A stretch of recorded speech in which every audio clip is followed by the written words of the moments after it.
ngayon. Yes, nagpapasalamat po tayo sa ngalan ni Eloy Padua at syempre ni Danny Atienza dito sa Celebrity Hour.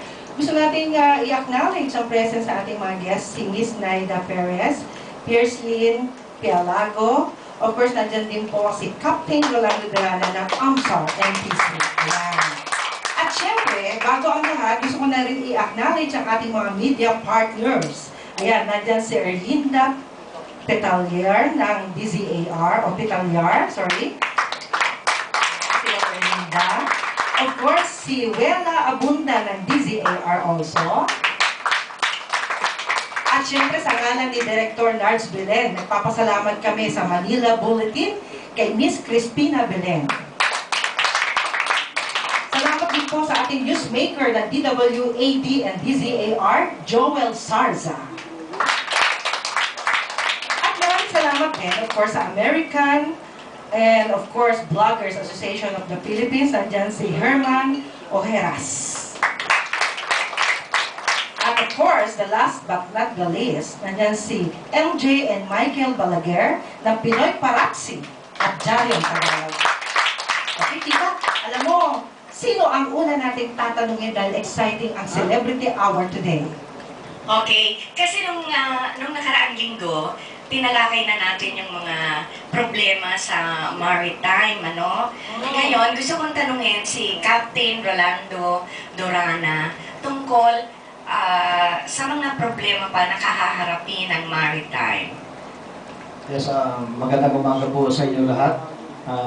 Ito ay napakaganda ng nangyayari o katanungan at naipaabot namin ng mga marino ang tungkol dito sa magiging problema ngayon ng mga Filipino seafarers.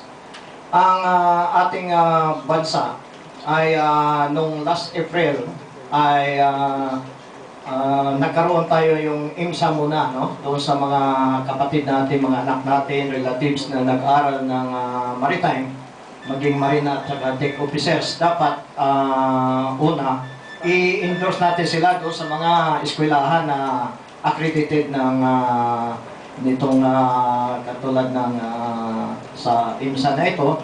Kasi kung hindi, problema tayo. So, ang nangyari dito sa maritime natin ay yung result ng April ng IMSA, itong European management na to, nagkaroon tayo ng tatlong non-conformity nung inaudit nila yung ating maritime industry. So, nagkaroon ng una ay ang training ng Filipino seafarers. So, mapansin natin, umiiyak yung ating mga kamag-anakan dahil sa training natin, pero kulang pa pala.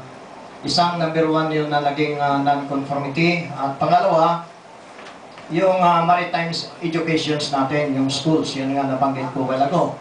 No? At ang pangatlo dito, yung management, paano ang ating mga Filipino seafarers. At alam natin lahat na ang mga Filipino seafarers o ang ating mga kamarinohan ng bansa ay siyang nagdadala ng pangunahing suporta sa ating ekonomiya ng bansa.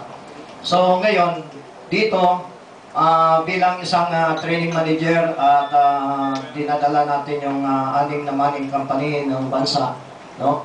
Ay naka-address ang problema natin ngayon at nakaharap tayo sa problema. Kung hindi natin tulungan ang marina, pari-pariho po tayo na sabi nga, daputin sa kampungan.